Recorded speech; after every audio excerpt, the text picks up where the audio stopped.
Tangan, kencang, kanan, gerak.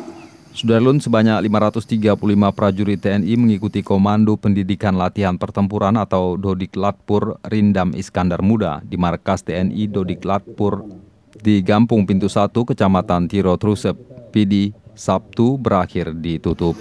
Ya, jadi ini lanjutan dari pendidikan pembentukan yang sudah dilaksanakan selama 4 bulan, kemudian mereka melanjutkan pendidikan untuk menempuh kemampuan kecabangan, khususnya kecabangan infanteri, yang hari ini sudah selesai, dan kemarin mereka melaksanakan pendidikan lanjutan khusus kecabangan infanteri. Selama mengikuti Dodiklatpur, Bintara Infanteri digembleng ilmu tempur dan ilmu pertanian.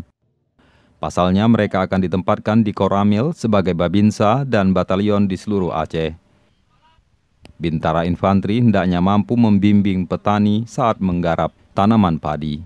Dari Sigli, Muhammad Nazar, Serambion TV.